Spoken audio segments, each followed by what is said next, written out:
They are lying to you, telling you that silver is about to crash or have a big correction or that it's going to go back and retest 50.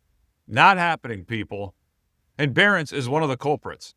Remember, earlier this week, I received emails about it. Remember the warnings. Look at this. This is actually a week ago, January 2nd, exactly last Friday. Silver will soon face selling pressure from rebalancing. From the 8th to the 14th, 3.8 billion in silver futures because of rebalancing. Where we are today, well, silver closed this week at $79, the highest weekly close in its history. Yes, that's 2 days into this period when there was supposed to be a huge wave of selling. Look, either way, even if they were right and there was all this selling, or there would be all this selling, silver's in a bull market, in a strong bull market, and that means buyers are going to come and pick up the weakness. Okay, so that didn't quite work. And what did we see from Barron's after the bell today?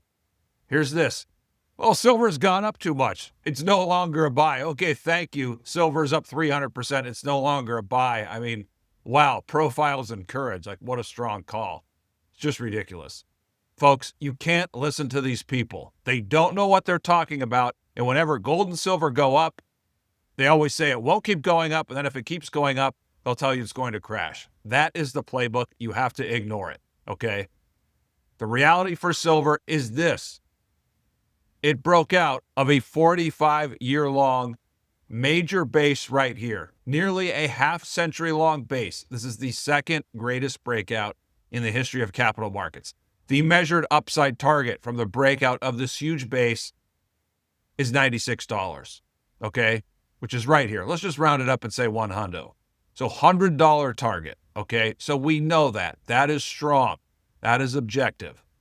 And silver still has room to run to reach that target. Now, secondly, in addition, let's look at the all-time high breakout analog chart. Okay, this is where we are right now. We can see this is the highest weekly closing price for silver ever because this is weekly data.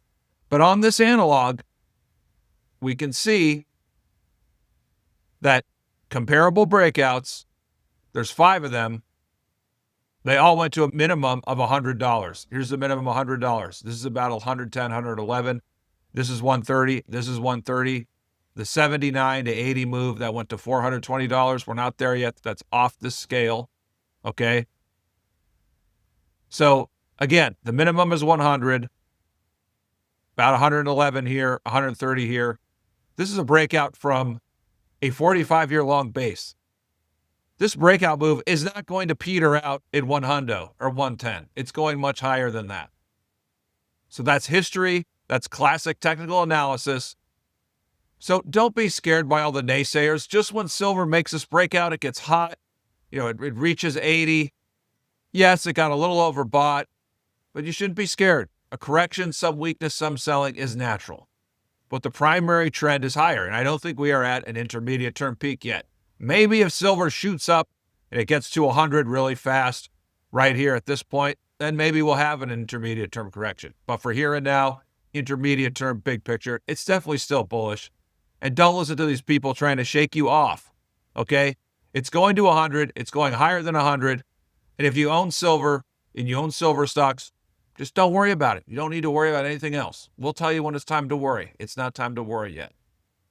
Okay, with that, let's delve into the weekly recap. So here we are. These are 3-month daily bar charts for all the various markets that we track. Well, not all the various markets, but some or most of the various markets. So here we can see gold. Gold closed above 4,500. Now, I did mention a video or two ago that you could see here right around 4,200. If I put a line here, you could see support. Now, the correction a couple weeks ago, gold came down, nearly tested that support. Now it's at a strong bounce. So from there, we'll see if it can continue to make a new high or if it consolidates like that. Now, the measured upside target from the move above 4,400, I think is about 4,900. Now, with respect to silver, this data isn't quite updated yet, but this is, I believe, where we closed. There was concern that this could be a double top. At this point, I think silver in the last couple days has been too strong to say this is a double top. A double top is a major reversal pattern. We are not seeing that with respect to silver. What I am interested in is to see if 70 will really strengthen as daily support. So we'll see if silver can shoot up above 80 and make a breakout, or maybe it will consolidate for a little while longer, thereby strengthening support at 70 before breaking out and moving past 80. Okay, this is just short-term analysis. As I mentioned, the bigger picture is far more important. It's going to 100, likely going above it in this move. Now, gold against the stock market. This is always number one or number two as far as the best macro indicators for gold and precious metals. Has it broken out yet? That's the magic, or I should say, that's the key resistance level. It's right there right now. Has it broken out and exploded past it yet? But I do believe at some point this year it will.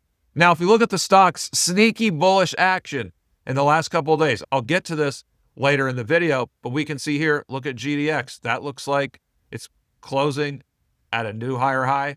Same thing for GDXJ, or maybe it's a little below here, but either way, this action is bullish. Same thing with GOEX. And look at the silver stocks. Okay, people were complaining a week or two ago, oh, silver's way too high. The stocks aren't reacting. What's going on? The stocks are underperforming. Well, this is what's going on. Look at SIL and SILJ. This is a higher high. This made a higher high. This made a higher high, or it's pretty close. Yes, it did. This made a higher high. Okay, higher highs in the silver stocks, they're breaking out. Look at silver. Silver hasn't broken out and made a higher high yet on the daily chart. So in a short-term sense, it's a little more leadership. Finally, some renewed leadership for the stocks, the silver stocks. We'll see if that moves up, or we'll see if that sustains itself over the days and weeks ahead. Finally, copper. I apologize, I did not put in a long-term chart of copper in this update, but I do believe that copper now, with this close, this is a weekly all-time high close in copper. Copper has already made a quarterly all-time high close, a monthly all-time high close, and a daily all-time high close earlier this week. This is the last one. So this is a weekly all-time high close for copper. So copper, people, copper could be where gold was about 18 months ago. And if you look at base metals, by the way, I forgot to include a chart of the base metals index, which is not just copper, but there's aluminum, zinc, lead. That baby has broken out of a larger 19-year-long base. So base metals are looking really strong. Okay, now back to gold against the stock market. People, you may be tired of me showing this to you, but it's so important. This is where we are. It did pull back a couple weeks ago. Now it rebounded to resistance. We'll see if this can break out in the short term. But people, remember, this is important, because when this breaks out and moves like that, that's going to set the stage for the next leg higher in the precious metals bull market. And delving inside of gold against the S&P a little bit, last week, I believe I showed you gold against the Mag 7. Now, this is gold against the larger tech sector. So the Mag 7 is driving the whole market, it's driving the tech sector. The tech sector is driving the market. And so I wanted to see how gold looks against the tech sector, the NASDAQ 100. Oh, wait, this is actually the entire NASDAQ. So gold against the NASDAQ, we can see here. Look at this baby. This is about an 8 or 9 year long base right here. And the ratio has moved up here to 0.19. Now we can see the major resistances here at 0.20, or call it 0.20 and a half. So the ratio has not broken out yet. Still has room to move, another 5 or 7%. It has to go before it makes a breakout. But I do think at some point this year, we'll see this ratio move higher like that. And so capital moving out of the Mag 7 and tech stocks into gold and precious metals, that is another thing to watch for, as again, that's going to fuel the next leg higher in this ongoing precious metals bull market. In the ongoing precious metals bull market, specifically the ongoing gold and silver bull markets, that is something we are looking and have been profiting from. And we'd invite you to join us at the Daily Gold Premium. Head on over to thedailygold.com/premium. Only $149 for 6 months. I promise you, you're not going to find a better value anywhere else. And what we do is we talk about and cover the companies that I am personally investing in. I am looking for high-quality juniors, high-quality companies that have 3x to 5x potential over the next couple years. And so if you own individual mining stocks or individual juniors and you would like some guidance and expertise to rely on in your investing, we are the fit for you. And in the premium service, I focus heavily on these companies and their fundamentals because people, you make the most money in a bull market by buying and holding the best companies at good prices. It's not trading in or trading out. Now, it is important to trim your winnings, cut your losers, manage your gains, reallocate capital. But again, what I am focused on in this service and what I am focused on in my own investing is finding those good and great companies at good or great values, buying and holding them for several years. Let the bull market do the work for you. And in addition to that, you can join the Daily Gold Premium and we'll help you out with that. Okay, so let's move on, wrap this thing up talking about the stocks. I have been talking about this in the last couple weeks, and interestingly, it's not only gold that's set for a huge breakout against the stock market, it's also gold stocks. And we can see here's GDXJ against the S&P, GOEX against the S&P, GDX against the S&P. Look at GDX against the S&P. Look at this. This is a 13-year-long base, okay? This is setting up for a huge move over the next year or two.